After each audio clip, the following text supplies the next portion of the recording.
Carissa, um, Mary, Alejandro, Garen. I'm not sure who the other officers are, but thank you all for letting us come by. Absolutely. Uh, I think just to preface this, we had a panel discussion at our church a while back. Carissa was alluding to it. Carissa, Mary, and Garen were there, and we had such a great time that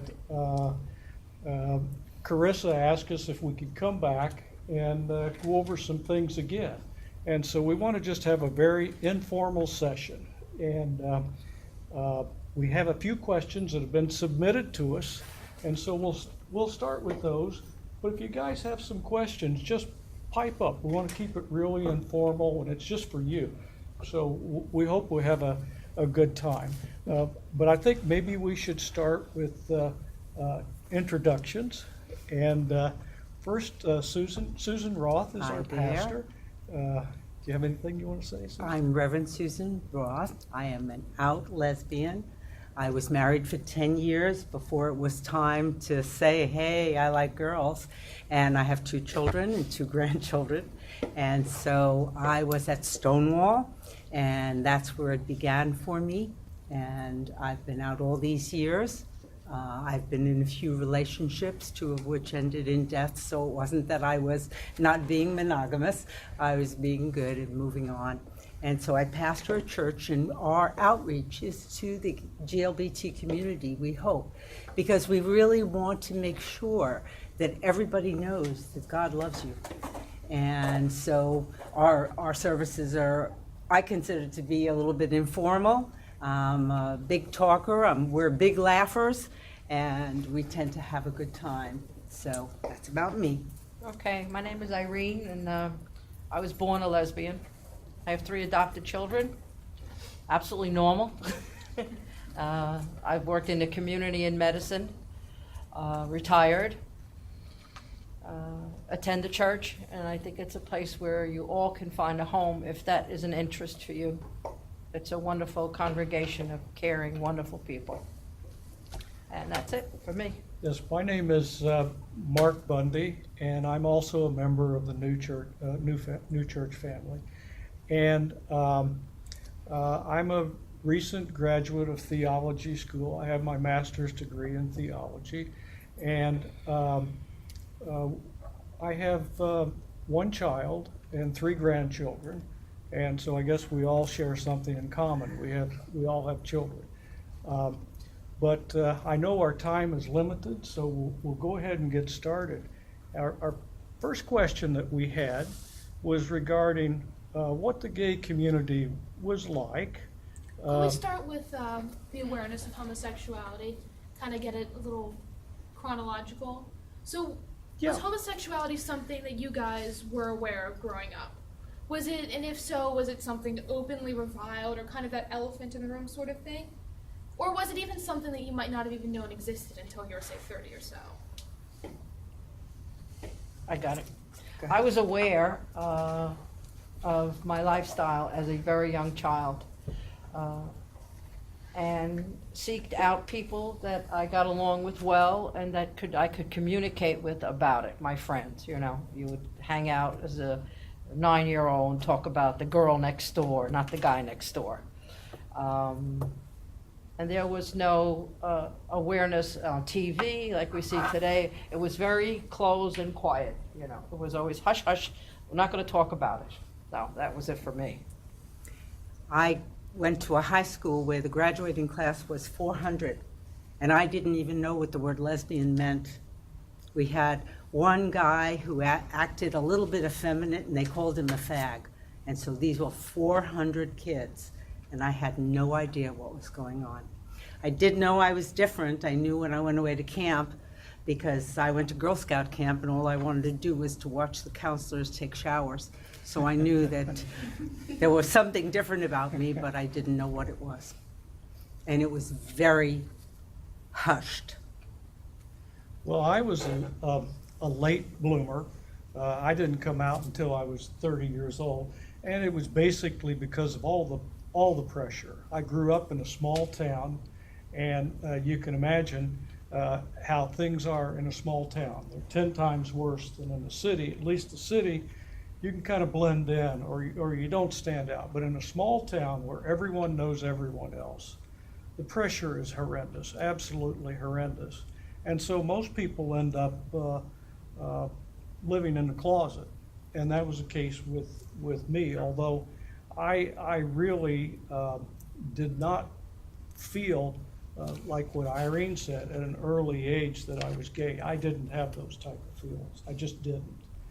But the pressure from the surroundings, the peers, and the community made it absolutely extremely difficult for anyone that was brave enough to say anything because, oh goodness, I'm sorry. Guess it's time to go. But, you know, back in those years, we still had sodomy laws. And so, you know, the way you were perceived by community and peers if you were gay was very, very negative, much more negative than it is now. Did you want us to go on, Carissa, with the second I was going to question? ask, so, like Irene, you said that you had friends of yours that you could talk to. How did you find other LGBTQ people? It's not like, you know, there's Gay Straight Alliance at your high school you could go to, and with there being sodomy laws and the like, how were you able to sniff out people to talk to? Actually, it's not sniffing out. I'm sure that everyone here, if you are a lesbian or a gay fella, you meet somebody and you automatically click. That's what happened then. In high school, I had a girlfriend when I was a freshman in high school, Helen Fry. And we just would talk around with the other girls and, oh yeah, she is, she has to be, he's gotta be. And it just, don't you ever do that? You meet somebody and say, oh, I think he might be gay. But I straight up asked them, so it's a little... Okay, today you can, then you Yeah. couldn't. Yeah, that was it. It was just like that automatic connection. It just happens, you know. That was it for me. How about you, Susan? I think part of the issue is I'm very feminine, and in those days I was considered a lipstick lesbian. Oh yeah, and didn't you get like that lipstick invisibility that That's right. persists today? That's right. And so nobody would guess because, you know, we weren't androgynous. You know, I didn't build bookcases. I was a high-heeled Madison Avenue lipstick lesbian. So, and there was nobody to talk to. There was just nobody to ask. And that is really the truth. And I wouldn't have dared say anything to my parents. So I did what everybody was supposed to do, and I got married. And then what? And then I lived for 10 years knowing how different I was. I had one child. I was going to leave my ex-husband, and then I was pregnant again. And so after 10 years, I decided that this was wrong. It was wrong for many different reasons, but I felt that I had a different identity, and so I was going to go out into the world and see what was going on. During those years, I believe there were kind of innuendos on television and things. This was the 60s. I graduated from high school in 60. I was divorced in 68. And kind of, I remember, you know, in that arena of time, hearing about gay people, hearing about lesbians. And so I got divorced, and I guess as Irene said, there was kind of a gaydar then where you kind of somehow knew, even if it was just a butchy-looking woman, you kind of had a feeling that there was something going on. Living in New York City, and I was lucky enough to meet a girl who took me out to Fire Island, which is where the gay scene was at that time. So half of the island were gay women in Cherry Grove, and half of the island was the Pines, and that was for the guys. And so going out there for my very first time, it was like a whole new world opened for me. And I said, oh my God, this is where I belong. How come I couldn't find it before? I had somewhat of a similar situation because, you know, as I was growing up in a small town, it was something that just wasn't really prevailing in my thoughts or my mind. And I too got married and didn't think anything about it, happily married for quite some time. But I did move from a small town to New York back in the mid-70s. I lived in New York City. And it was like what Susan was expressing. It was like, oh my God, where have I been? You know, it was just absolutely amazing, the different lifestyle. But even in the mid-70s in New York, you know, there were pockets like Christopher Street and Fire Island. There were different places where people would meet. And generally, I would say that was one area, one place that worked for meeting, you know, public areas, certainly the bars and the clubs, that sort of thing. But it was even back then in the 70s in New York City. You walk down New York City, you go down Fifth Avenue, nobody really pays attention to you, right? I mean, you walk and nobody's really looking at you, you kind of get lost in the crowd. Well, I can tell you that my experience has been, that was always the way for me. But I had partners that stuck out. And although I've never really felt discrimination and hatred and prejudice myself, my partners have. And to me, that was even worse. You know, I found it much more offensive for someone to make comments with the person I was with than to me. And in New York, even in those days, walking down the sidewalk, people would say something. It was, you know, it was amazing to me that they still would do that in the 70s. But You could get arrested. you could get arrested. And in fact, in some of the bars, if you were openly gay, they wouldn't serve you a drink. So I mean, it was a big deal. It was a big deal. The majority of the bars in New York City were owned by the mafia and operated by the mafia. And most of the people that you would see walking in would be somebody feminine like me and another masculine-looking woman who would bind her breasts, wear men's clothes, hold my arm, and we got into a club. And once you were inside, you thought maybe you were free, but you weren't, because they were always raiding the clubs. They were always knocking on the doors. There was always somebody, I mean, it was like out of a gangster movie, but looking through the peephole and flicking the lights so everybody would run out the back, because you really could get arrested. And that was not fun. I had a lot of friends who ended up in jail just for being gay. And it's very frightening. I know you can't imagine being frightened in the middle of New York City, but it really was. Just kind of to chime in on that, my mom grew up in New York and Staten Island, kind of like to kind of locate it, but she would tell me about these places and these bars that people would just kind of go to feel like, to at least make friends and to see that they're not alone. Mm-hmm. And she would also tell me about the strange dichotomy between, you know, you have these like these mafia bars and then like how people would go to the back, and it's kind of funny to hear that again, because she told me that like years ago. And people didn't say anything because they didn't want to interrupt the people going to the back, you know. But I also wanted to touch on something. Cassie, when you said you asked people today if they are gay or you know what their sexual orientation is, Yeah. I think that's almost like a luxury that we have today, Oh, yeah. because everyone has so much to lose back then, lifestyle, Oh, yeah. family, and that still exists today as well.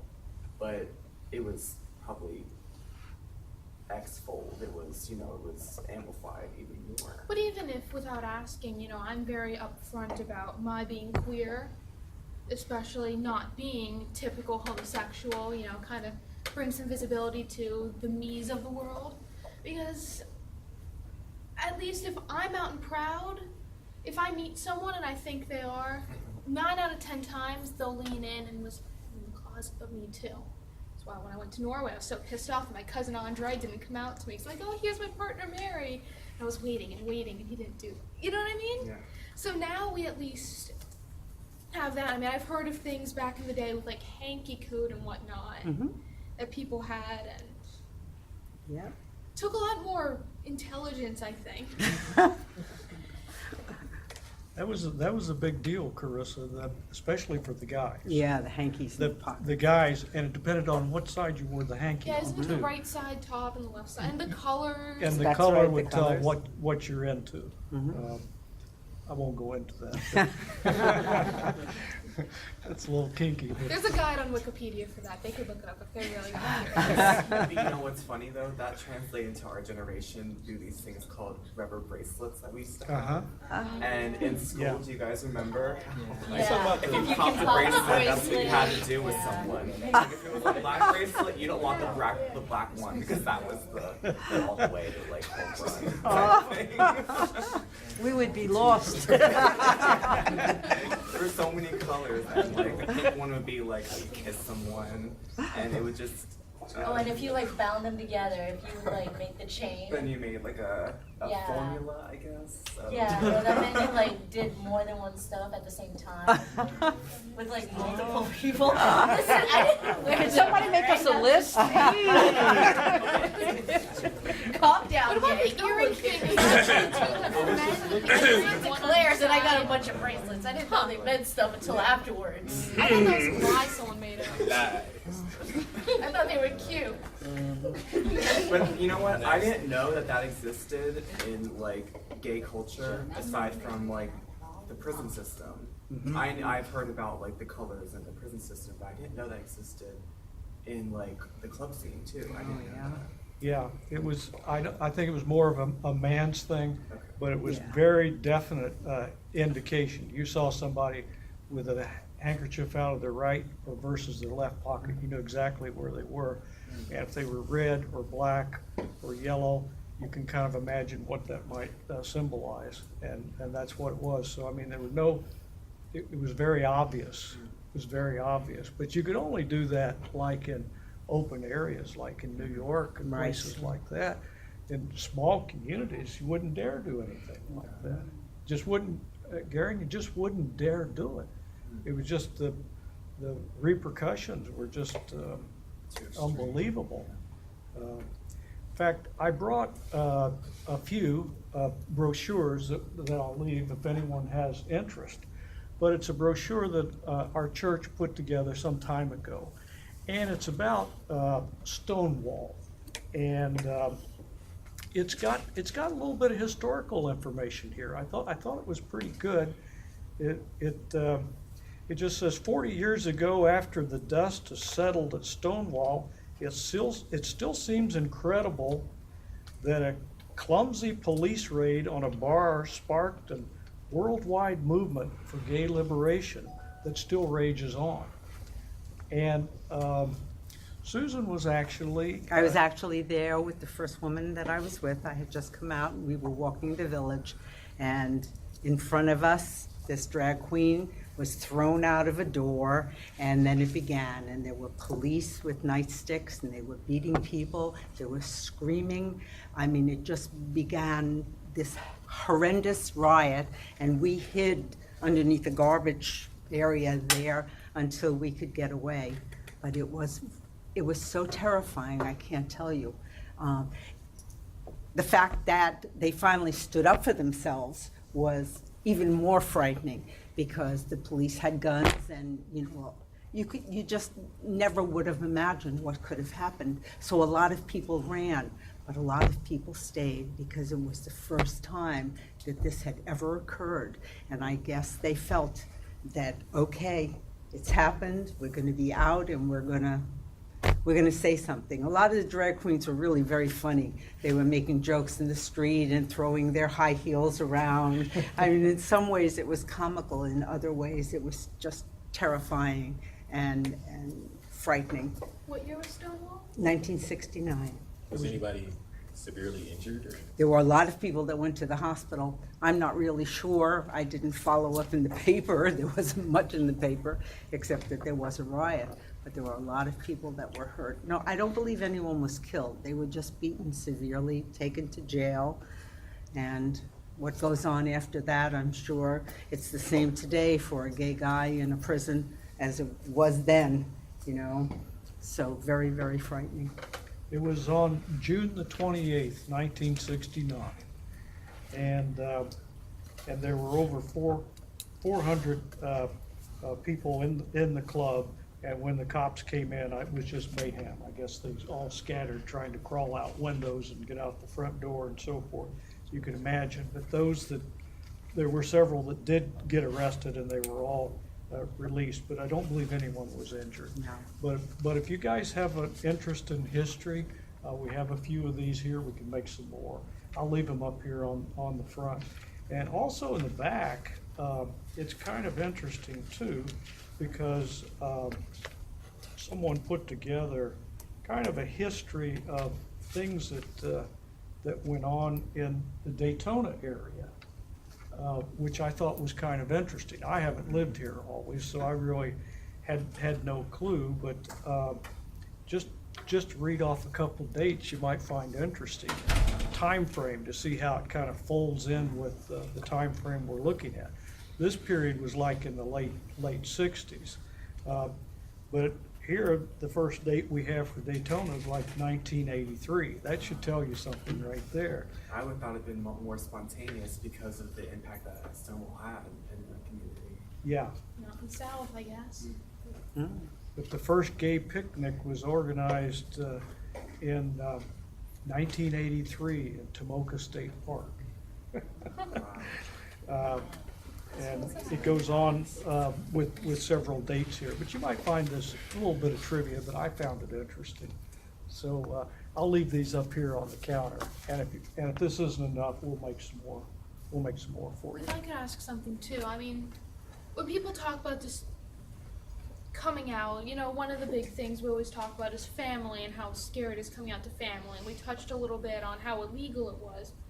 One thing I don't think is talked about very often is job discrimination. I remember at the panel, that woman who was a teacher, I remember her saying that she stayed in the closet because of her job. So, I mean, was that a common experience for people to fear losing their jobs for what they do in their private lives?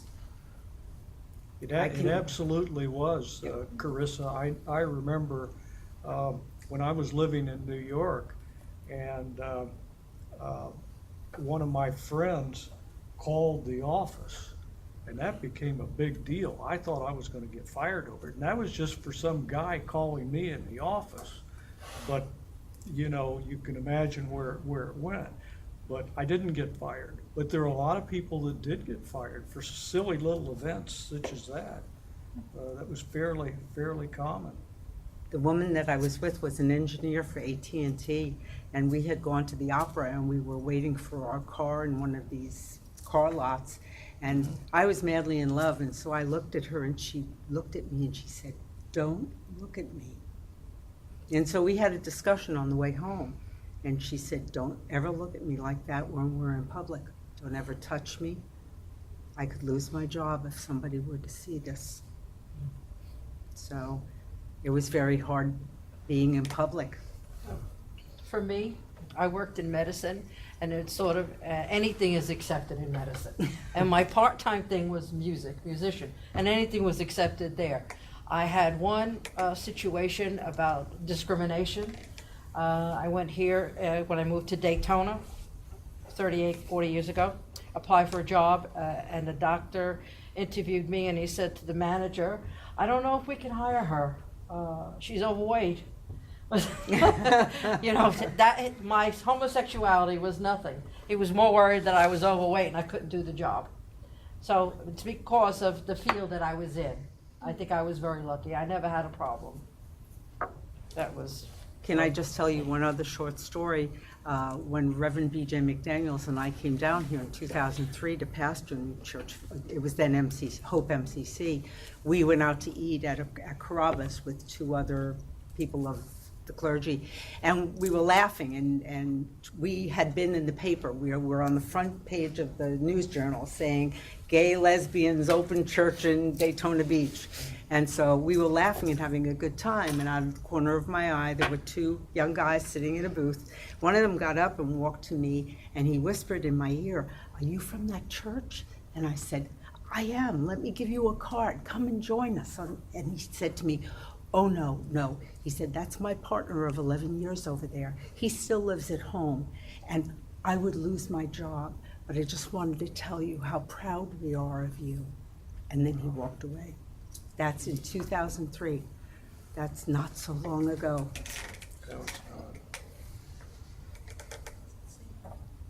Very sad. And I still think there's a huge closeted community here, old and young. My parents are friends with a couple. They're not even 40 yet. They're relatively closeted.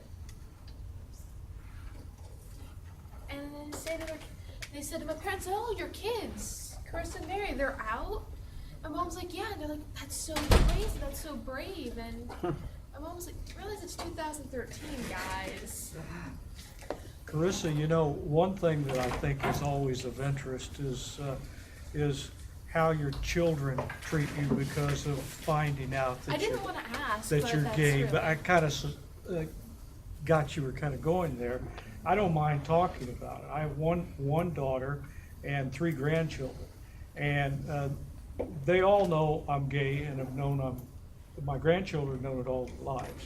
My daughter's known it since she was, I don't know, maybe 11 or 12 years old, and we were best friends as she was growing up, and we're still best friends. And all of my grandchildren, thank goodness, accept me, and we're very happy. But that was a case where nothing was held back. It was total honesty.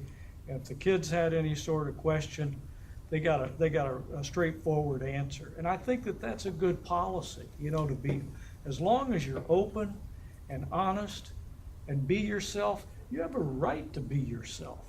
It's an injustice if you're not yourself. You owe it to not only yourself, but to others around you, to be yourself and to feel comfortable and to try to find places where you can be comfortable, such as this club, or might I say at our church. Some of you have experienced that.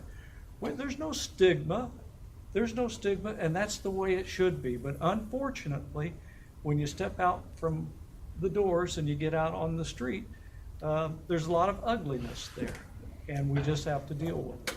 I have 2 daughters, 54 and 48.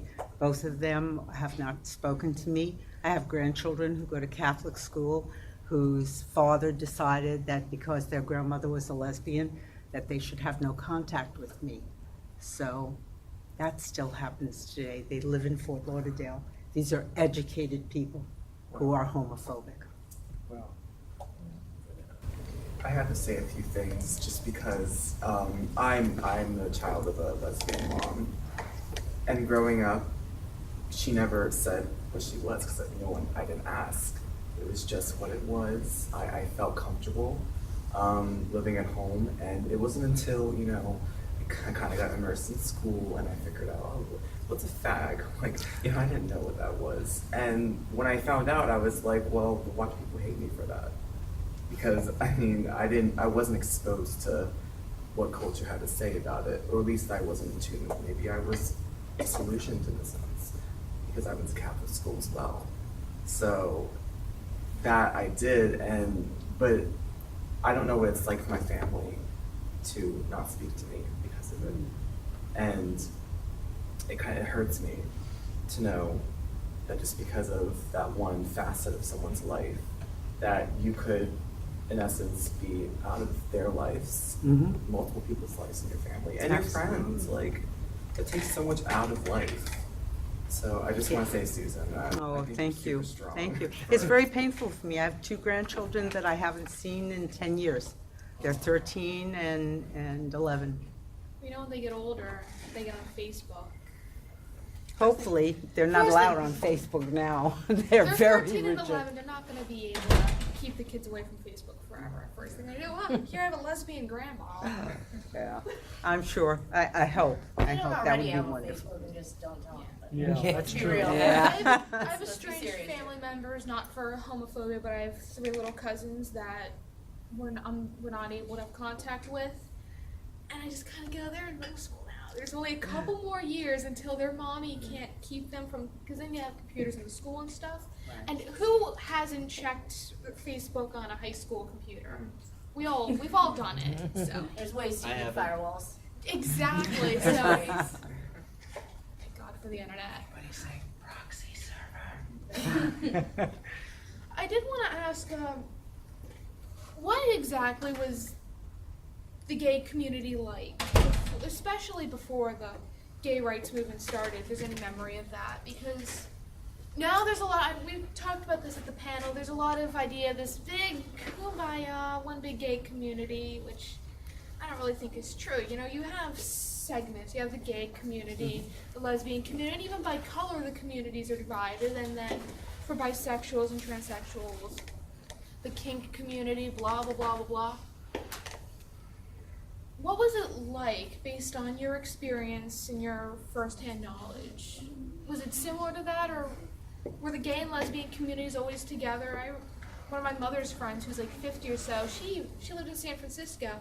She was part of a lesbian gang. They used to pick gay guys. I think I told you guys a story. Gay guys would throw fish sandwiches at them and scream lesbian slurs.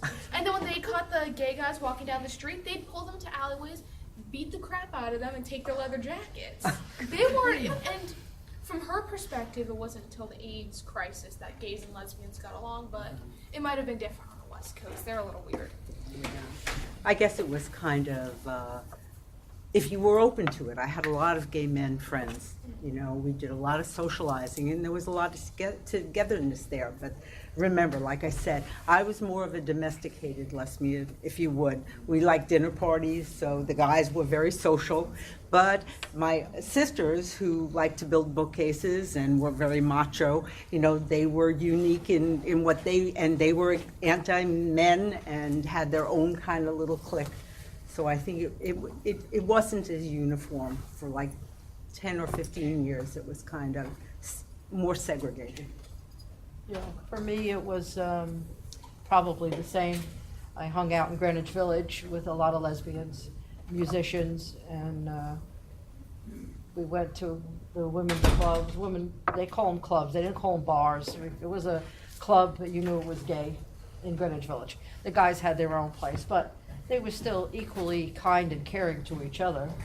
Whenever you want to know how to design a table or do a dress, you always call one of your gay friends, you know. One of the guys were always able to help you out. So we were lived pretty well together, both. Yeah. Carissa, I would like to say that, you know, it was a very open and joined community. I have to agree with the 2 other comments. That's my experience. I think more nowadays, it's more tending to go that way. But I can't tell you based on my experience that that's what I found. You know, it tended to be like stuck together. You know, you have the leather groups would stick together. You know, it was kind of like that. You have, you know, you just seemed to bond around commonality, and so it was kind of you had, at least in the New York scene, it was more, you had guys clubs and girls clubs, and you know, it was definitely split. But then you could have things like rallies or a gay parade or something like that. Well, that was different, because then people were drawn together for, you know, shared some commonality. And I think there, you know, you could see witness of a joined or a combined community that was much more cohesive. But just in day-to-day life, I didn't experience that What myself. about on race, though? I mean, a lot of people, myself included, would like to think that the gay community, because of its inherent struggles that they go through, would somehow be more advanced in comparison to the straight world. Was the gay community, like, did they progress with the rest of America on race issues, you think, or? You mean discriminatory Yeah. issues? Yeah. I mean, Yeah, I don't Back in think there were 19 segregated Afro-American gays and lesbians. Do you, At least not for do me. you guys think that, I don't remember 30, 40 years back, there were not very many people of color out? They were, I there can't were for remember. me. For you, there were was, for where you me. were. For me, there wasn't. Well, you had black clubs, Yeah, there were a lot yeah. of black clubs and Puerto Rican clubs and I'll tell you, a lot of those places were so much fun, especially Yeah, the they after were hours places. Yeah. Now, a lot of them were really rough. Some of those after hours clubs in New York were really rough. And I mean, people, you'd see it, there'd be a table of knives and guns, yet we'd all go back again because we had so much fun. Yeah. It was crazy. It was crazy times. There were But leather it was- bars and But it was also baths and- dangerous. Yeah, it it was. was much dangerous. I mean, in New York, you had all these crazy places like the mine shaft and, I hate to even bring some of this stuff up, but it was, the clubs were very, very different back then, very open. I guess I because- was in the wrong club. I was in the Bluebird. And we were playing kind of sissy music, maybe that's it. Mark, I have to say a few things. I think that just to kind of bring it back to today, in a way, we have remnants of that. I would say, like, say a certain popular gay club will have like a Latin night. Yeah. Or they'll have like certain parts. That's a good point. Whereas in your days, Yeah. they actually had specific clubs. Oh, like was it only weekends or was it like every day for those types of like Friday, niche Saturday clubs? Friday, nights. Saturday. Yeah. Friday, Saturdays. Sunday tea dance. So today we have like we break it up a little bit, but I think some things are even more broken up as far as where people like clicks in the gay scene. Yeah. I mean, I saw a thing that one of our allies posted on the Stetson page. Did you guys see that thing? Which one? It's okay to be gay if you're not fat. Did you see that one? I didn't see that one. No. Because for a gay man, it is hard because people will click you into a certain thing. It's Mhm. either like, oh my gosh, I gotta grow hair to be, a cub, or it's like, or I just gotta like lose weight and be with people I don't like. It's like I don't want to do either of those things. I want to be who I am. Yes. So I think that today we don't have like a central idea of what a community is because it's still, for gay men, it's still a mess. And no matter how many it gets better campaigns you see, it gets better if you're fat. It doesn't. Like it was something like that. But the article itself made sense to me as a man. For a lesbian, I'm not sure if it's different because I have lesbian friends of all shapes and sizes, races, and they get along fine. But for me, being overweight, I'm not really good friends with many thin, kind of like trendy guys, which wouldn't be a bad thing. I like having a whole bunch of different types of friends. I like Sure. having a very big friend sphere. So it kind of upsets me. It does. And I don't really know how to get around it. Like, do you think that's going to be the next shift in like the culture? Do you think that's going to be the next change, the specifics of it? Because we got to where we are now. Do you think now it's going to be more of, okay, we're all different groups now. Let's try to get together as gay groups and be friends instead of let's just fight for me, myself, and I. I'm sure there's a lot of differing opinions on that, but my experience would be that people are actually looking for safe houses, places where they can actually feel comfortable and be themselves. And that would tend to not be, little cliques like we were talking, Carissa, but it would be more just open for everyone. And, it's that type of atmosphere I think we need to strive for, because that's when the most of, people are going to make the most of themselves when they feel comfortable. And when they're just in an atmosphere, it doesn't matter if you're just with gays or lesbians, just to be in a group where you feel comfortable and you don't feel threatened, and you can just say what you think and do what you want without anyone making any negative comment or cutting you down for this or that. I mean, that's where I would like to think we're headed, more in that direction. And certainly if you look at the way the polls have changed over the last, 20 years, it would indicate that, things are definitely getting better. Not to say that there still isn't a high degree of prejudice. It's like, I read one survey that said, love the sinner and hate the sin. But, there's some psychological tests that have been done that absolutely dispel that show that, well, that's a nice thought, but in reality, that hatred is still there. So, I mean, that's something that, has to be overcome, and that's gonna take some time. But I think gradually society is getting much more accepting, and I think that's a first step. And one of the things that seems most interesting to me in most of the psychological studies is that they don't know anyone that's gay. They're making all these comments and taking a position, yet once they have some association and run into some people that now they're suddenly breaking down some of the barriers. So I think it's important that gay people and lesbian people and the whole community be open and out and make a special effort to try to talk to people, not as a gay person, but just talk to them as yourself. Be yourself, because it's absolute fact that if you're yourself and you're around other people, once they find out what your sexual orientation is, it shouldn't be an issue to begin with. But once they get to know you, it's less likely to even be an issue. And I think that's what we need to be moving toward. We need to be striving toward that. But I need to comment on that. There is always going to be peer pressure. There is always going to be vanity. There are always going to be magazines that show you who's on the latest diet and what they look like. There are always going to be, your gay man kind of, visual.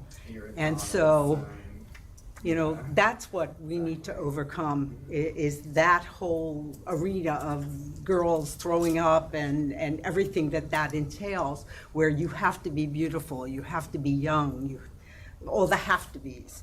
We need to get down to who people are, and stereotype. Yeah. Hopefully that will happen.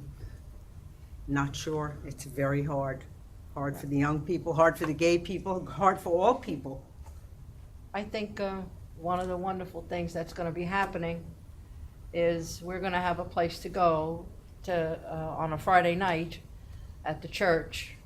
The third Friday of every month, we're going to have a club at the church. Susan has done that for us. Is it the event starting in January? In January. Yep. And we're going to be able to go there and dance and act crazy if we want to, and no one's going to judge us. Everybody's going to be welcome. It doesn't make any difference if we're fat, skinny, or naked. Well, maybe. Wait a minute now. You're getting us in trouble. Getting us in trouble. It's the 18-plus room. Yeah, 18+ room, right. No, I think that's a wonderful thing that's going to be happening. Then we can create intermingling of the older gender, the younger, and I think that will be good for our community here in Daytona Beach, for all of us.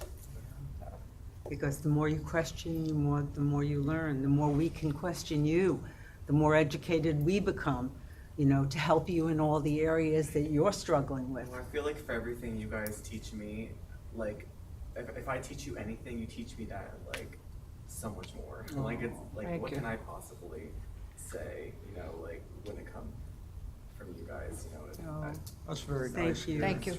That's really very nice. Thank you. We all have a history and a herstory, and you know that in history when you take your classes, but know it about your own people, where they came from, their struggle, and your struggle now, because you'll tell the kids that are coming after you what you went through. So it's something that we just need to share with one another. First, I want to ask, do any of you guys have any questions? Because Yeah. you know how I am. I'll never shut up. I have a million things. So, has this has this stimulated any of the people in this room intellectually other than Garen? Any questions, any curiosity, any wanting their insight? Speak now or forever hold your peace, because I'll start No, asking. okay, I got something. Okay, I know that like my family, like some of them are completely against it. Like, I don't live with my mom, and like my mom's okay with it, you know, she accepted it and everything, but like I stay with my aunt, and she's like, it's like the anti-gay, like she can't stand it. And like one night, like we were all sitting around, and for some reason, like they just started talking about it, and then like my aunt was like, "You too pretty to be gay," and then she's like, one of my aunts like calling me a fag and all this stuff. Like I was like, "I'm not a fag. What are you talking about?" Like, but it kind of hurts my feelings because I feel like if I'm able to accept everything that you guys do, why can't you just accept the way that I want to be? And you know, and it's hard because I have 4 little cousins. And like the youngest, he's 6. So, you know, when he hears like that, he's like, "Ew, you gay? You like girls? You're not supposed to like girls." And I'm like, well, you know, that's just the way it is. You know, and it hurts my feelings because I feel like my cousin, she's been gay since she was 16. And she's like 28 now. But she can bring her girlfriends or anybody that she dates to my aunt's house. But my aunt told me, she was like, if you have a girlfriend, she's not welcome at my house.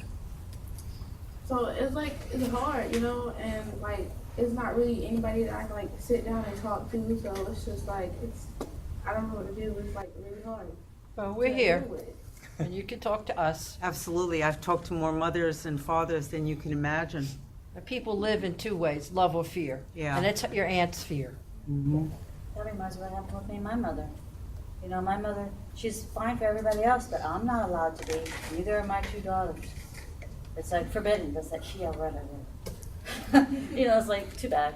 You know, she's strict. She's also a little, I don't know. Michelle, were you the last one of your family to come out to your mom? Are you kidding? Her best friend is her cousin who just passed away. She was in her upper 70s. She's been a lesbian ever since I remember, and I remember when I was 10.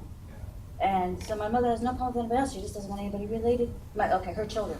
Me would be, and also I have 2 daughters. So we're just not allowed. But it's like too bad. My daughter, who's in Pennsylvania, she has a girlfriend. So we're just like tough. You know, that's it. She can't stop being my mother, and she can't stop being their grandmother. That's that. And you have 2 grown kids who I'm sure a lot of moms I know, like, when they find out their daughter is gay, they will think, oh, I want kids. I was able to come into being because my mom found a way around that. But it, you know, maybe, I think for a lot of parents, and I'm speaking to both you guys, I think because you perhaps she couldn't fix your cousin. So she thinks that, again, she has to come to realize that she's gonna love you no matter what. But she, I think, is in some sort of like denial phase because she wants to redo what she couldn't do with your cousin. Mm-hmm. And there'll be a time when she'll realize that, you know, you are who you are. But it's like my cousin, it's her cousin. So I guess it's by me being her niece, she doesn't approve of it. And like her daughter, she's like 12. So, you know, she's just beginning to, you know, learn and figure out who she really is. And I guess she feels like she doesn't want that kind of influence around her daughter. But like I told her, you can't, if that's the way she wants to be, you can't tell her that she can't be that way. It's not my fault if she ends up being that way. It's not really something you can pass on to anybody. Like, either are or you're not. Yeah. The only thing that really gets influenced is, you know, if you are tolerant of it or not. I just wanted to say, I know how you feel sometimes. Not gay, but I'm going through the same kind of situation where a lot of people have, you never feel where you can go. Like you don't have a place where you can go. Really, I had to start being selfish. I had to start saying, well, okay, you have your little opinions about stuff and how you view me. Mm-hmm. Well, I don't care about it, and I don't care about you. Now, I'm not saying you need to hate your aunt, but it gets to the point where your feelings should matter more than that of how somebody viewing you. Like, your viewpoint of yourself should outweigh the viewpoint of somebody else. So in that situation, my mother always told me, and still stuck with me to this day. Go where you're celebrated, not where you're tolerated. I love it. If your aunt does not approve of your lifestyle and doesn't want you around her, is your cousin her daughter? No. Or is it? She's my aunt's cousin. But the thing is, her daughter, she's 12. She's about to turn 13. And I guess she feels like her daughter acts like me, you know? And I guess she feels like if I'm around her, maybe I can influence her.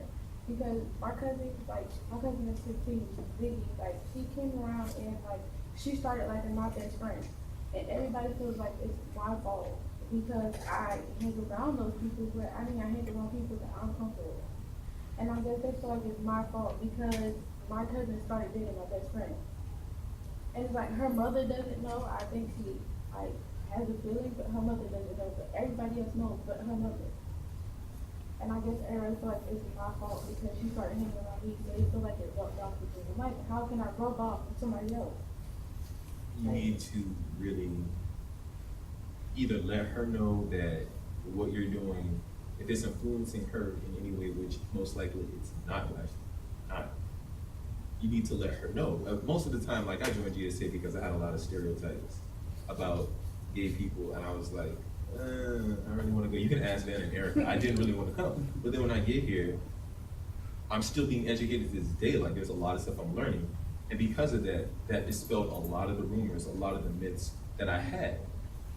If your aunt, maybe if she saw how the LGBTQ community is, she'd be more inclined to loosen her brains of her children. I mean, if the girl is going to be gay, she's going to be gay. If she's not, she's not. I mean, that's really all it is. But don't feel bad about somebody viewing you a certain way, because that's going to do more damage on you than it really needs. Somebody could say something about me, I'm like, whatever, I'm still gay. At times it does. Like, I feel like if I didn't want to do that, then maybe, maybe I wouldn't have to go through like most of the stuff that I go through. But another time I'm like, oh, it's my life and I have to live it. Like, nobody else could live it for me. Are you happy with who you are? I'm yeah. Then that's what you gotta worry And about. plus, you come here on Tuesdays. We have Yeah. nothing about. Almost everyone in this room is willing to give you a hug at least once a week. Pretty much except for me. I'll shake your hand if it makes you feel better. A nice, warm, loving handshake. Yes. With 2 hands. Yeah. Yeah. I would love to ask you guys though, because, and this is something that the community, like, it's one big unified thing, and you guys know how I feel about that the mainstream gay community has a bit of an issue with, and that's bisexuality visibility. Was there ever, way back when, any bisexual visibility? Did you ever was there that concept there? Because even now, I mean, for the love of God, it's so. If someone says, "Oh, I'm bisexual," even now, even like your most politically active gay friend will say, "No, that doesn't exist. You pick one or the other." What was it like back? Was it worse? Was it better? Was it just not a thing talked about? Listen to Mark, Susan. They're both married, had families. I think that bisexuality is a very true thing. But were you guys actually attracted to your partners, or was it just? I think you love who you love, and I think there are so many people in this world who are attracted to somebody and then fall in love with them, and it doesn't really matter to them, sexually, or they're not gay, they're not straight. I think they just love who they love. I had a lot of bisexual friends who ended up getting married, having children, because it was the thing to do. But later on in life, straying or divorcing and going back to be with, different partners. But does that count necessarily as bisexual? I mean, to me, look at me. I was in a relationship with a woman, a beautiful relationship that I left. I'm married. And I don't consider myself attracted to women in any shape, way, or form. Okay. But on the other hand, I'm seeing someone who is very out about being bisexual. Okay. Completely and totally. I could date a girl 1 week, maybe next week I date a horse. Who knows? So, was bisexuality a term thrown out? Was there any bi visibility now like there was? Or then like there is? Bleh. Because now, I mean, that's a thing that a lot of bisexuals do feel like they get kind of pushed into one camp or another. Was there a bisexuals club where you could dance with a dude and a chick? No, No. there were bisexuals who did talk about it. My daughter is 28, and she has a lot of friends that go to this college, and a lot of them date boys this week and girls the next week. I think that they're comfortable with the situation and they act on it. Carissa, you know, one thing that I believe is that we tend to try to put, all of us tend to try to put ourselves and others into boxes or predefined areas. When, you know, the fact of the matter is sexuality is on a broad spectrum from this end to that end. And, you know, from gay to straight and everything in between. And I think people are not always the same at all times in their life. You know, there's some periods of time where, you know, things are different. And like Susan said, you know, it really should be you feel the love and the attraction of whomever you're with, not necessarily that they fall into a certain category or box. And I think a lot of people that tend to be in that middle section of bisexuality, you know, there's a lot of studies that have looked at how men view bisexual and women view, and as a whole, I think women tend to view bisexuality more harshly than men. That's what I think the studies show. But it's a tough one. I think that in terms of what we were talking about, a community and a place for bisexuals, I think bisexuals find their way into a place where they feel comfortable. And it tends to probably be one extreme or the other because that's just the way society kind of is, you know? And Mark, a point on that. Do you think men view it more harshly simply because of a sexist idealism? Well, Do you think it's- yeah, definitely you get into sexism, which is a major factor. And, you know, interestingly enough, I never really focused on sexism until the other day. I went to a workshop where one of our church members, who is a sex change from a man to a woman, was talking about how life was for her and unfolded her whole life. And she was talking about periods of time in which she was a man, and then as she went through the process and became a woman, how she definitely could feel the difference in the perception of how she was treated as a woman versus as a man. And I thought, wow, you know, probably most people don't really experience that or have the perspective of understanding that.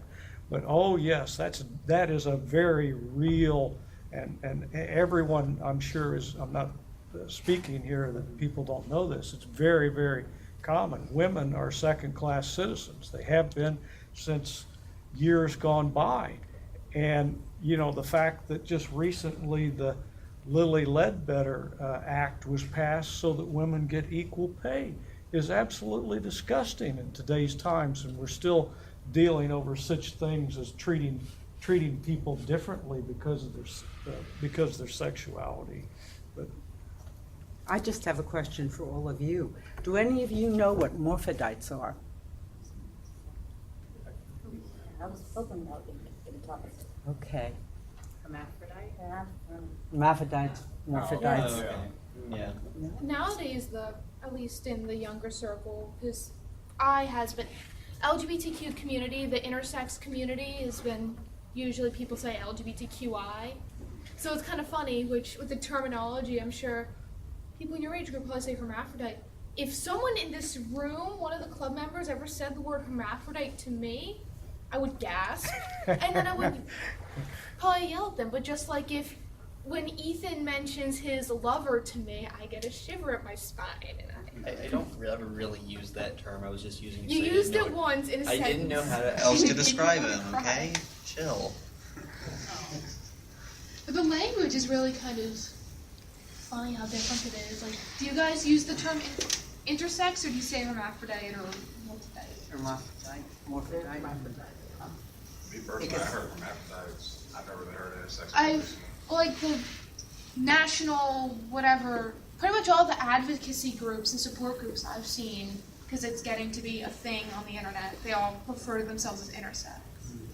That's interesting. I'm glad you brought that to my attention. But- The reason that I say that is because a lot of these people are your bisexuals, because that doctor at birth decided that this is going to be a little boy. And most times they don't even tell the parents. And I've known probably a dozen people like that who really should have been the other sex, but the cut of a knife or stitched up and were made. What kind of parent wouldn't notice?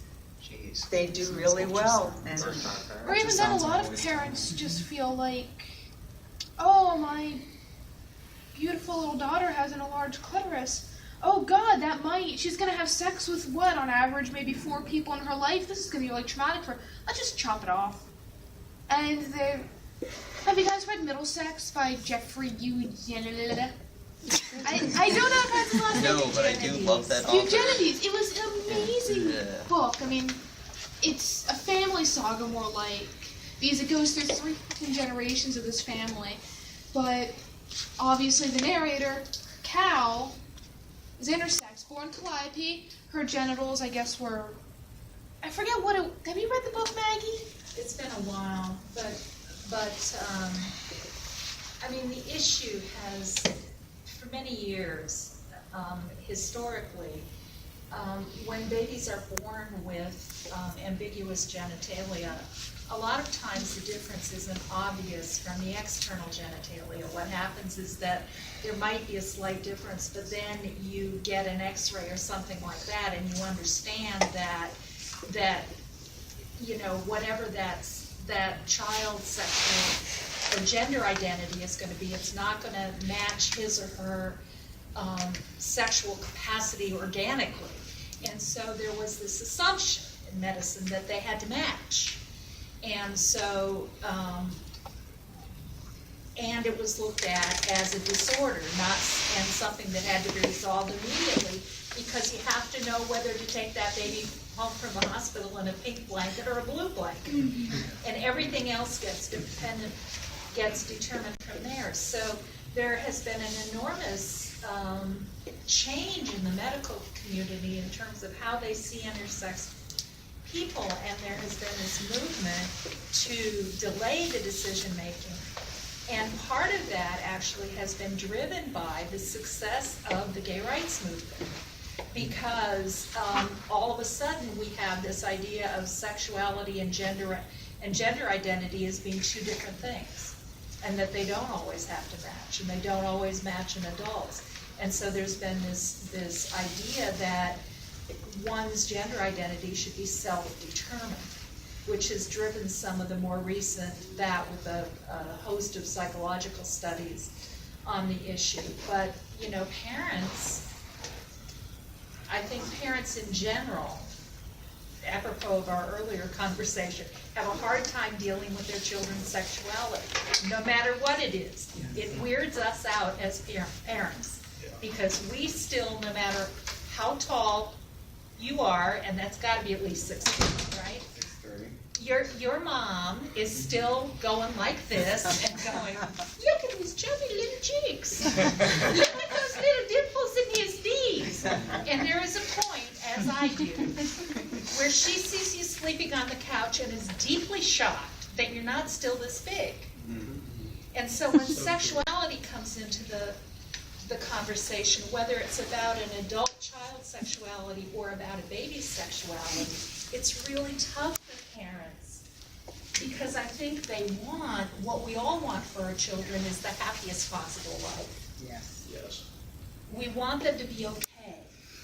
And we are all limited in what okay means by our time, our social location, our belief system, our friends, the world we live in. And so whether that is about how we treat a gay child in our family, or whether it's about how we treat a baby who has ambiguous genitalia, we're going to do a bad job of it.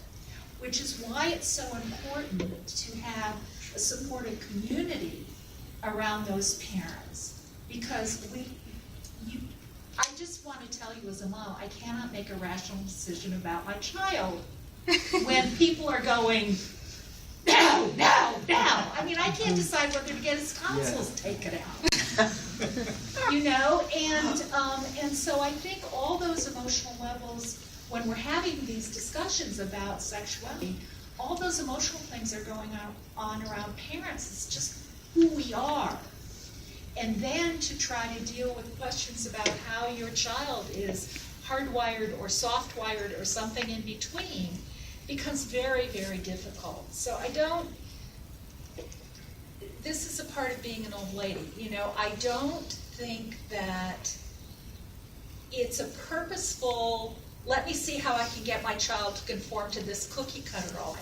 I think often it's, oh my God, if he's not in the cookie cutter, life is going to be freaking miserable.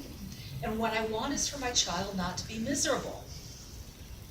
Just like when my son refused to put clothes on to go to preschool and I had to take him in his Elmo pajamas. I was going to say, in the book, the main character does wind up getting seen by a doctor, and the doctor says to the parents, I think your daughter is well adjusted as a girl and should have surgery to remove her genitalia. She will never be able to give her husband children, and she will probably lose all of the pleasure in her sex life, but at least she'll fit in. And the parents were like, that sounds awesome, at least she'll fit in. Of course, Cal runs away and then lives his life as a man from then on. But you know, I mean, that's a theme I think is really common, that parents are often willing to sacrifice their children living an authentic life in exchange for their kid fitting in. With myself, the hardest thing about coming out wasn't any who I wanted to date or anything like that. It was, one, I present masculinely, and then two, the fact that I'm not, say, a lesbian, I'm not straight. And my mom, one of the first things she said to me when I came out, like, look, there's something up with me. She's like, well, can't you just try and be like a butch lesbian or something? I'm not saying that'd be great, but at least it would make more sense than you being you. And I did. I tried very, very hard, to fit into that. Even, I was the most out butch lesbian ever because at least it would make some sense. But these are people. My father's from the second most gay-friendly country in the world, and my parents had gay friends throughout their whole lives. It's just, one, I think parents, when it comes to their children's sexuality, are very squeamish, and they don't want to admit that maybe it's good for all humans, including their children, to have authentic and fulfilling romantic and sex lives. And parents also, they just look at their kid or their niece, and they say, oh, they're going to have a hard life. Let's try to bully them out of it. They won't be as happy. Not consciously thinking that, but I think they don't want their loved ones to not. I think where I agree with you is that I think most of the time it's not a conscious decision, at least at first. And it's really hard to nurture a baby into a grown person. We have all these social rules in every society I can think of against incest. Why? Because sexuality within a family is frightening. And we have to have some boundaries about it. So I think there is a lot of social pressure on parents to stay out of our kids' sex lives, and we do. I mean, I don't ask my son what he wants to do in bed with someone. I so don't want to know that. I really don't. And that's an appropriate boundary between a parent and a child. I absolutely, positively do want him to be happy in whatever choices he makes. And I think part of being a happy and healthy adult is having the freedom to enjoy the kind of sexual expression that's natural to you. it should be fulfilling. It should be fun. It should be, you know, having you blubbering like an idiot when the object of your desires walks in the room. Yes, I want that for my kid. But I think that when we make decisions, usually on not enough information, and when we have these social boundaries around us, which protect both the child and us, then I think we make lousy decisions a lot of the time. It's very hard to see your kid grow up. And that's irrespective of sexuality. When my kid gets in a car, you know, I'm a Protestant, I would say 20 rosaries if I needed. Because I understand that underneath this rational person, there's a little kid who would go jumping off the roof if I let him, right? And did more than once. But so I think a lot of times I think that we interpret what's really an attempt to try and be a good and decent parent as something oppressive. And I get that when you're 19 or you're 21, your parents feel oppressive, whether they say, really it's 4 degrees out, put on a coat. Or whether they say, don't go out with that person, she will break your heart. You know, it comes across as oppressive because you're at a point in your life where you're supposed to be separating from your parents and living your own individual life. And when you add that on top of a layer of sexuality, when there's, you know, a whole social world that tells us to be uncomfortable about our children's sexuality, about sexuality in general, you know, we can use it to sell jeans, but let's not talk about it, especially within a family. I think that a lot of things come across as being oppressive and are in fact oppressive, but that the intention is not to be cavalier or oppressive with our children. I mean, we're in a historical moment where I think parent-child relationships are very fraught because they're in motion, they're changing. Our expectations as parents and children are changing. And I think when you get that, plus these other pressures, I mean, we've talked about how good it is to be out of a closet, to be open and honest about our sexual relationships. But the hard part of that comes along with that freedom is that we have to talk about it and we have to experience it in ways that feel weird because we've never had to do that before. When I was a kid, my parents would no more have asked me a question about my sex life than they would have flapped their arms and ended up on Mars by doing so. Today, when I talk to my son about safer sex, or I talk to my son about his relational life, you know, I'm saying things my parents, they just would have fainted dead away before they'd said to me. And it's appropriate for me, but it doesn't come without some connection to the world I grew up in. So they're not the easy, I mean, I did sex education for 20 years, and it's still not easy for me. You know, because it's my kid. I mean, parents definitely need to be cut some serious slack because they are acting out of love and they are doing what's best. I mean, in the case of my parents, I certainly was at least mature enough to not get, oh my God, I hate you guys. It was just kind of, you're doing this because you love me. I just have to remember you don't know any better. And, well, and it's part, I'll plead guilty for my generation on ignorance, but I think it's partly that what often happens with parents and children about other subjects having nothing to do with sex is that kid is having one conversation, mom and dad are having a different conversation. And we all think we're talking about what time you should come in or how many miles you can put on the family car, but what we're really talking about is kid is talking about, I need to be my own person. I need to make some adult decisions, and mom and dad are going, just please keep all the arms and legs attached. And that's all I care about, really. I'm so glad I have to go through this with I my think cats. that, you know, of course, I'm not a parent, but looking at it objectively from my side, I think that you know, they just, in order for your son or daughter to come out, that opens up more than just sex, and that's their intention. You know, it's like it's not, they don't want to know about what you do in bed, but they want to make sure, they want to be ensured that, you know, we're all going to be safe. So, and just by design of my family, like I never had a father figure, so when I was taught about how to have safe sex and stuff like that, it was through a book mostly. It was very, I had to understand it myself because I didn't have a dad. So, or really any male figure would teach you such things. But I'm with your mom, you know, because my son, I was a single parent, and for an awful long time, and when my son had to learn to pee standing up, I haven't done that a lot. And I had to be the one to try and teach him what he was doing.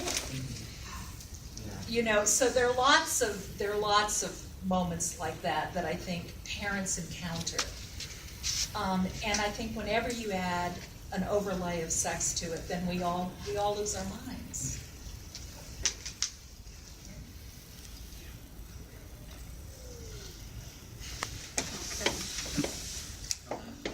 I was gonna ask, so like, I have had to talk to some family members. Most of my family is actually atheists, so most of them, well, my dad still cares. He has no reason to, but he still cares anyway about my sexuality. I don't know.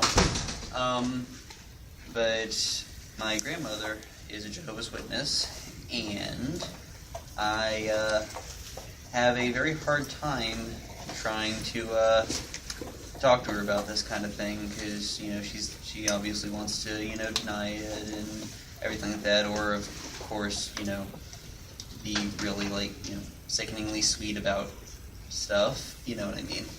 So I guess I was asking, you know, since you all go to a, you know, gay-friendly church, how do you, I don't want to say argue because that sounds, you know, confrontational, but if somebody, you know, discusses homosexuality negatively on the subject of, you know, on religious grounds, what do you say to that? Well, we've been having, and hopefully we'll have again, we had an Emery Riddle, Homosexuality in the Bible 101, for anybody who wanted to come and sit in on it. A lot of times we have lots of literature that we give to people, so the clobber passages in the Bible, so you can talk to somebody about that. Yeah. But generally the way it's handled is, you know, that was written back then, and that was 4,000 years ago, and, you know, that doesn't mean the same thing now as it meant then. You know, and because I'm an Orthodox Jew by birth, and then a Christian minister, I can talk about Old Testament as well as New Testament. Yeah. I'm finding less and less of that. Jehovah's Witnesses are difficult, I have to tell you. They sure are. Mm-hmm. So yeah, because they take everything in the Bible completely literally. Completely. So it's a little hard to, you know, because when they, you know, when she brings up, like, you know, the scripture, I don't know what number it is, but in Leviticus, like the whole, you know, men who lie with men thing, I'm like, well, shit, I don't know what to say to that. That's what it sounds like. What you say is, you know, in those times, a man's seed was so important because that was humanity. Yeah. So spilling it anywhere but into the vessel of a woman who would procreate made it bad. Yeah. Which is really how it was. So whether she would understand that or not, you know, is a different story. Probably not. Probably not. Yeah. mean, You is have to know that God loves you for exactly who you are. God made you just the way you are. They're proving that it's genetic. Yep. And biologist. I know that. Yeah. And Jonah has. If I may, one of the things that, not to be, you know, in an argumentative tone, but, you know, when somebody wants to quote a Bible verse to you and say that that is the final decision on a subject, there are two Bible verses that I always come back to that I quote right back at them and say, well, what does that mean? And the first one is, if you marry a woman and she is not a virgin, it is a sin. She should be stoned. How realistic to our current society is that? Yeah. I mean, there are a lot of things in the Bible that are painfully outdated and that convey a message of hatred or of bigotry or teach not to love. But the true message that God tried to give us all is the new commandment I give to you. Love one another as I have loved you. And that's powerful words. Mm-hmm. And that's what we should all practice in our life. And that's what you should tell her is, love me as I love you and as God loves you, because that is his will. And that is the true message that he wants everyone to have. You know, even if you take religion out of it, look at it in the dogmatic sense. That itself feels good to say. Just to love everyone else and at least treat people the way you want to be treated. If you don't want to be respected, then feel free to disrespect people, because they'll do it right back to you. Well, she's not being disrespectful about it. She's doing it more in like the, I love you, so you should believe exactly what I believe, because my way is the only right way to view the world, kind of thing. You know. You just have to. Sometimes there's nothing wrong with say I love you, and you have a right Exactly. Yeah, you know. that's why I don't bring it up anymore, because I've been down that road many, Or just many tell them that times. those folks at your church are praying for them. Yes. They love that. I don't identify as a Christian unless I'm talking to one of those like passive aggressive homophobes. Like, I love you. I'll pray for you. I go, oh yes, people might. We'll pray for you too. And then they get really mad. No, it's What do you very, very difficult when someone takes a literal reading of the Bible like that. And I think for a lot of people, it's really not meant to be malicious.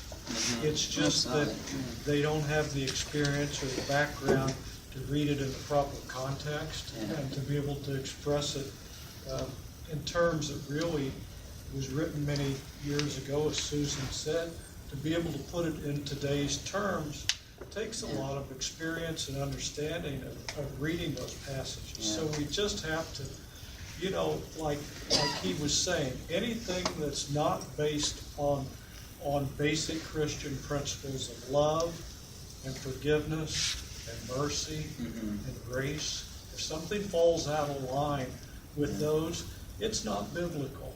That interpretation's not, it may say that in the Bible, but the Bible may not have meant it the way that interpreter is interpreting it. Well, it's all up to interpretation, because I've read some of the Bible, and a lot of the the rules that are laid out aren't really explained as to why they're wrong. I mean, don't steal, don't kill, fairly obvious why, but like lying with men is wrong because God said it is.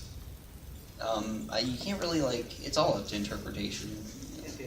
I mean, unless you go to that, any interpretation could sound right. Well, the Old Testament is particularly difficult because obviously you read it and it doesn't apply to today. But if you really want to get the answer, though, you got to get back into the heads of the people that wrote it and understand what they were trying to say back then. And a lot of what they were trying to say had to do with purity standards and what was a part of what was the beliefs of their cult.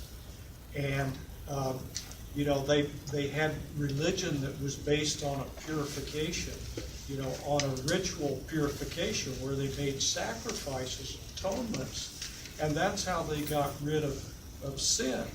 But then there were other sins that could not be covered under ritual sacrificial. It just couldn't be cured that way. And that, is the difference between the holiness standard and the purity codes of the Bible. And this isn't an answer you can give your aunt or your grandmother. But I just want you to know that if it doesn't seem right, it's probably not right. And there's, you need to really, if you really want to get to the answer, it can be found, and there's some logical reasons. But when we take a literal reading, almost always it's the wrong approach. Yeah, that's what freaks me out about the Jehovah's Witness cult, as it were. Like, it's so strictly maintained that they don't really allow people to come up with their own interpretations. they have their magazine, and it's and you know, you follow their interpretation. There's not really much discussion at all. Very rigid. I think Jesus would say, pray for their forgiveness. Yeah. Pray for their forgiveness and try to overlook the way, and your grandmother, I'm sure she loves you. Yeah. You know, it's just that she's got that upbringing and it's in her belief system. But, and I'm not sure anything could change that. Yeah, But probably not. it just gotta go back to, like I said, and very good point over here about love. I think that's important to keep that in mind. Yeah. Real quick, the Old Testament, especially that scripture in particular, was really designed to set the Israelites apart from everyone else. So a lot of laws and customs that they had applied to that time because they were setting apart a new people. Yeah. And what would separate them from everybody else, things of that nature. So when your grandmother says something like that, simply just reply, well, see, that was back then when they were trying to be different. Under the new covenant and through Jesus Christ, you know, we have mercy, forgiveness, etc. Yeah. You say that, what can she say in defense? Just like you were saying. She'd be completely, she better be on hush now. Or you can turn the question over to the local religion professor. You can do that too. I have one final question, and my curiosity is pretty much stated. This is just for the lesbians. Sorry, Mark. Well, that's okay.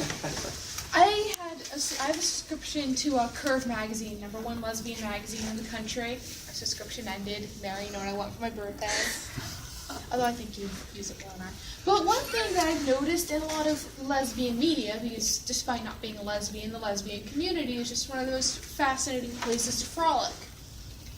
But one thing that the few older women have been saying into this younger medium is they're talking about butch women and how they're seeing less young butch women, and you're seeing more of the LA butch, like Shane from the L Word, who, she dresses like a boy, but she wears eyeliner and can't screw in a light bulb. So, I mean, there's that, and then one thing I've noticed, there's this lesbian comedian, Julie Goldman, she's a butch. There's this short clip of hers, it's called Butch on Butch Crime, and it's this faux documentary. What happens when you take two butch lesbians and you put them in the room, and at first they fist bump, and then they get uncomfortable, and as the hours pass, they slowly get closer and closer to each other until they wind up into this unnatural, abominable, romantic relationship that is just shunned by nature. And that was something, Mary and I being together, both masculine women, straight people usually were like, oh, okay. Oh, some of them did go, who's the man, who's the woman? But the lesbians were just, what? There's no femme, like two femme. So, I don't have much of a question as just butches. Let's talk about butch briefly, because I guess we're Well, again, I identify differently than. But I'm sure you met a couple butch women in your time. I was with butch women, yes, of course.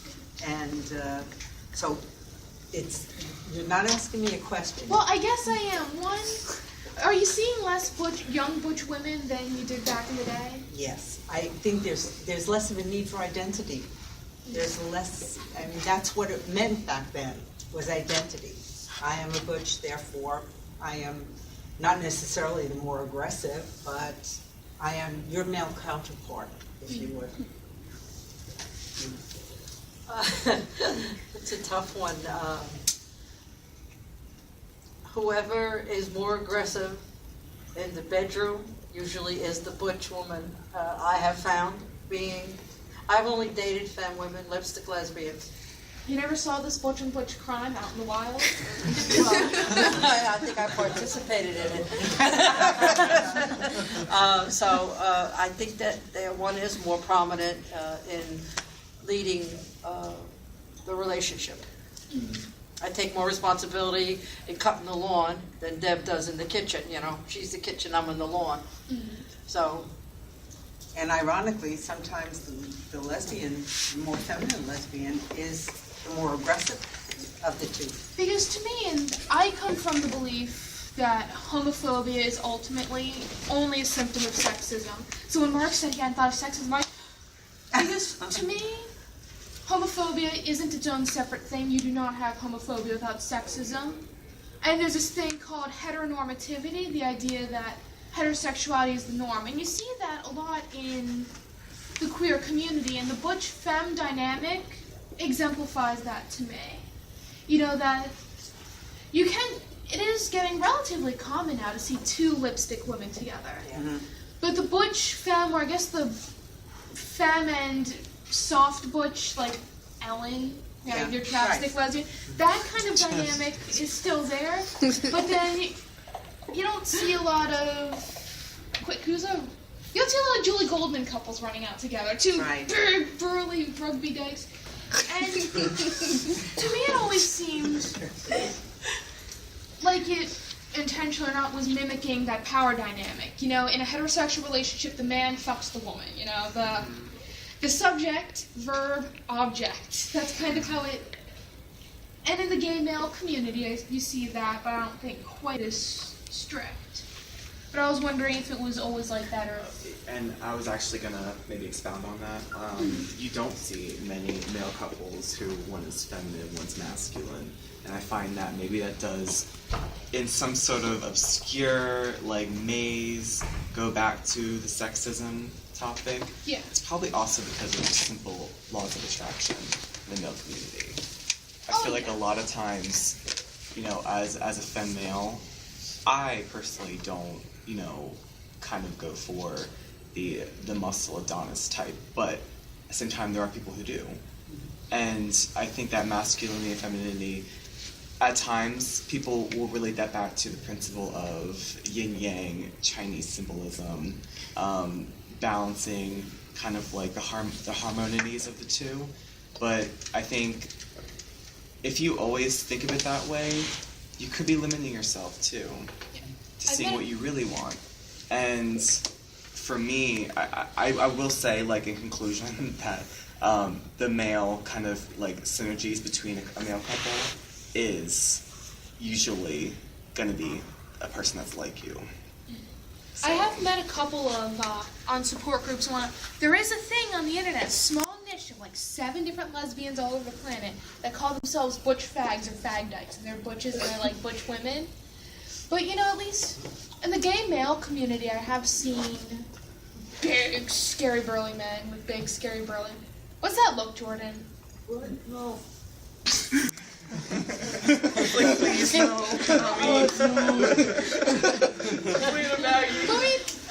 Jordan, you pretty much only, let's put you on the spot since you've been quiet. You pretty much only like femme girls, right? What? Yeah. You would, but Erica, she likes.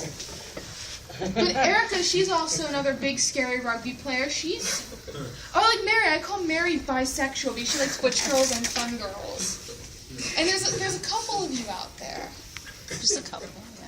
But only a couple, and your visibility is 0, and pretty much any other lesbian. So Jordan, basically, what is your perspective on... I'm getting sick of hearing my own I think voice. that's what we're getting at. Alright, so wait, what are we asking me? What is my perspective on what exactly? Talk about butchness in general. Preferably relevant to what I was saying, but I really don't care. Well, I mean, personally, this is just how I'm comfortable. Like, I lived with my dad in California my senior year of high school. He's military, and he and my stepmom were really conservative Republicans. So, you know, first thing my stepmom did was throw out all of my clothes, make me grow my hair out, and she went and bought me all new stuff. So I went through my entire senior year of high school really uncomfortable in my skin.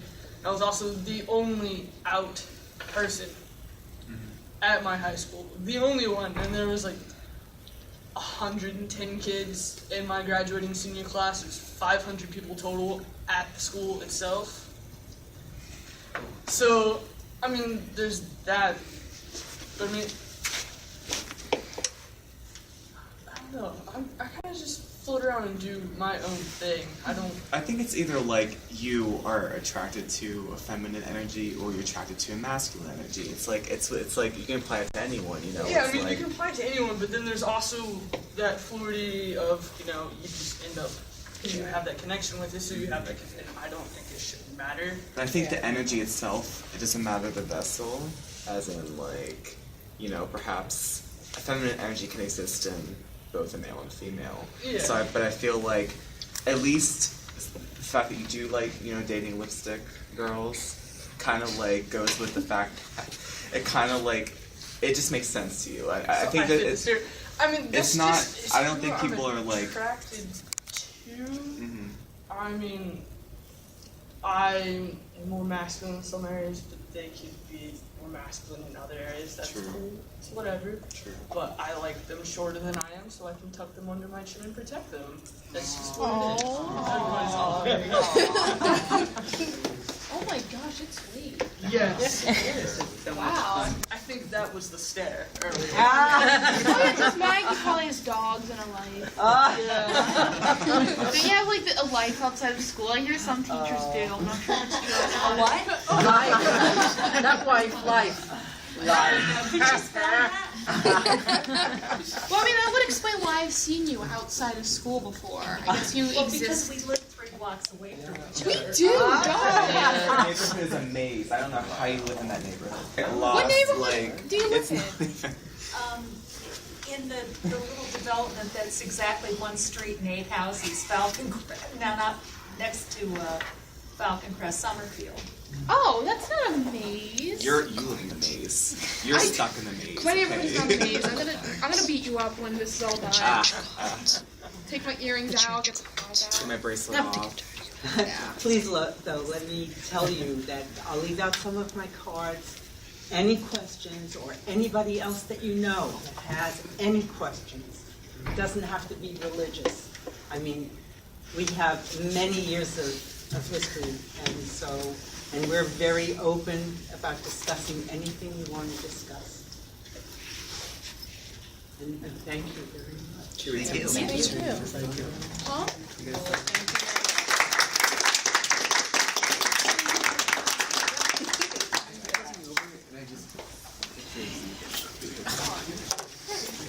I mean, I have this. I have a deeper